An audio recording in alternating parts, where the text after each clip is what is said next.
আমরা আলোচনা করছি দ্বাদশ শ্রেণীর তৃতীয় সেমিস্টারের দ্বিতীয় অধ্যায় অর্থাৎ আন্তর্জাতিক সংগঠন ও প্রতিষ্ঠানসমূহ। আগে আমরা দুটো পর্ব আলোচনা করেছি, প্রথম পর্ব ও দ্বিতীয় পর্ব। আজকে আমরা তৃতীয় পর্ব আলোচনা করছি। আমরা আলোচনা করছিলাম সম্মিলিত জাতিপুঞ্জের যে প্রধান সংস্থা বা অঙ্গগুলো রয়েছে, ছটি যে প্রধান সংস্থা বা অঙ্গ রয়েছে, সেই ছটি সংস্থার আমরা প্রথম দুটি আলোচনা করেছিলাম, অর্থাৎ সাধারণ সভা এবং নিরাপত্তা পরিষদ। এরপরে আমরা আলোচনা করব যে অর্থনৈতিক ও সামাজিক পরিষদ। এটা কি না, সম্মিলিত জাতিপুঞ্জের যে ছটি প্রধান সংস্থা রয়েছে তার মধ্যে একটি উল্লেখযোগ্য সংস্থা হলো অর্থনৈতিক ও সামাজিক পরিষদ।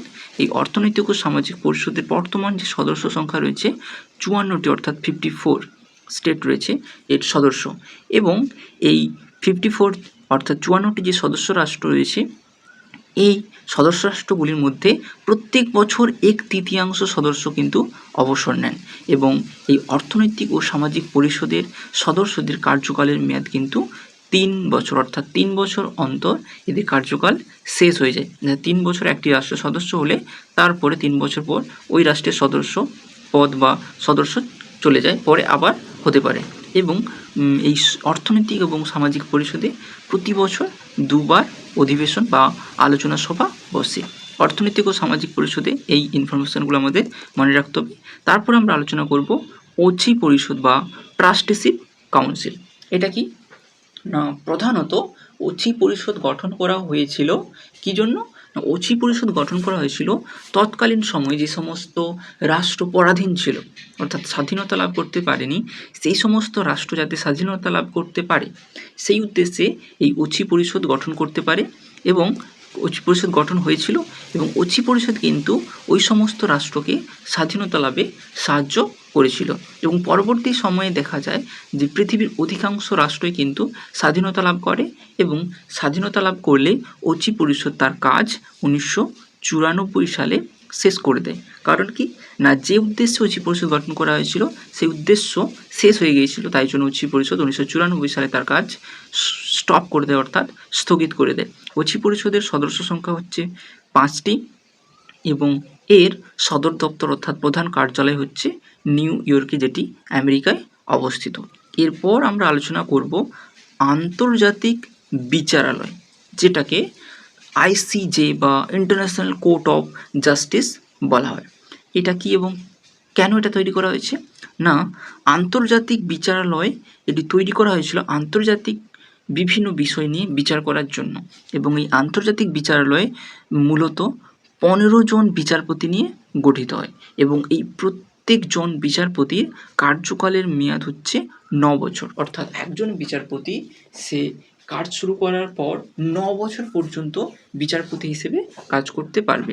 এবং এখানে বলা আছে যে কোনো সদস্য রাষ্ট্র একজনের বেশি বিচারপতি নিযুক্ত করতে পারবে না আন্তর্জাতিক বিচারালয়।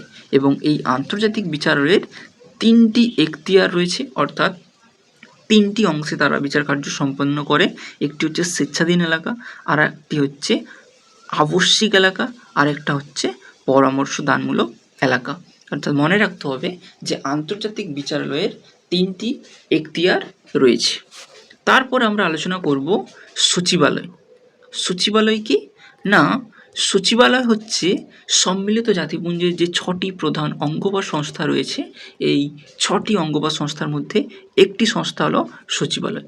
এবং এই সচিবালয় একজন মহাসচিব, কয়েকজন উপসচিব এবং প্রয়োজনীয় সংখ্যক কর্মচারী নিয়ে গঠিত হয়। তাহলে সচিবালয় কাদের নিয়ে গঠিত হয়? না, একজন মহাসচিব, কয়েকজন উপসচিব এবং প্রয়োজনীয় সংখ্যক কর্মচারী নিয়ে সচিবালয় গঠিত হয়। নিরাপত্তা পরিষদের সুপারিশ ক্রমে সাধারণ সভা কর্তৃক মহাসচিব নির্বাচিত হয়। মানে এখানে যে মহাসচিব থাকে, এই মহাসচিব হচ্ছে সচিবালয় কেন, পুরো ইউনাইটেড নেশনের সব থেকে গুরুত্বপূর্ণ ব্যক্তি, মনে রাখবে ব্যক্তি, সংগঠন বা সংস্থা নয়। সম্মিলিত জাতিপুঞ্জের যে 6টি প্রধান সংস্থা রয়েছে, এই 6টি প্রধান সংস্থার মধ্যে সবচেয়ে গুরুত্বপূর্ণ সংস্থা হচ্ছে নিরাপত্তা পরিষদ। আর যদি কোনো ব্যক্তির কথা বলা হয় তাহলে সবচেয়ে গুরুত্বপূর্ণ ব্যক্তি হলো মহাসচিব, এবং এই মহাসচিব নিরাপত্তা পরিষদের সুপারিশ ক্রমে সাধারণ সভার দ্বারা নির্বাচিত হয়। এবং এই মহাসচিবের কার্যকাল 5 বছর, তবে তিনি পুনরায় আবার নির্বাচিত হতে পারেন এবং অনেক মহাসচিব দেখা গেছে যে পুনরায় নির্বাচিত হয়েছে। ইউএন অর্থাৎ ইউনাইটেড নেশনের সবচেয়ে গুরুত্বপূর্ণ ব্যক্তি হলেন মহাসচিব, যেটা আমি আগেই আলোচনা করে দিলাম। এখানে আর কি মনে রাখতে হবে না, বর্তমানে যে মহাসচিব রয়েছে তার নাম হচ্ছে অ্যান্টোনিও গুতেরেস, যিনি পর্তুগাল দেশের বাসিন্দা। আর ইউনাইটেড নেশন অর্থাৎ সম্মিলিত জাতিপুঞ্জের যে প্রথম মহাসচিব হয়েছিলেন তিনি হচ্ছেন ট্রিগভিলি, যিনি নরওয়ের বাসিন্দা ছিলেন। এই তথ্যগুলো সম্মিলিত জাতিপুঞ্জে যে সচিবালয় রয়েছে সেগুলো সম্পর্কে আমাদের জানতে হবে। এবং এখানে একটি সুন্দর ছক তৈরি করে দেওয়া হয়েছে, যেখানে সম্মিলিত জাতিপুঞ্জের যে সিলেবাসে যে বিশেষজ্ঞ সংস্থা রয়েছে যেটাকে বলা হয় স্পেশালাইজড এজেন্সি, মানে সম্মিলিত জাতিপুঞ্জের তো প্রথম 6টি অর্থাৎ প্রধান 6টি অঙ্গ বা সংস্থা রয়েছে। এই প্রধান 6টি অঙ্গ সংস্থা বাদেও অনেক সংস্থা রয়েছে যেগুলি তাদের কাজ সম্পন্ন করে। এই সংস্থাগুলিকে স্পেশালাইজড এজেন্সি বা বিশেষজ্ঞ সংস্থা নামেও অভিহিত করা হয়।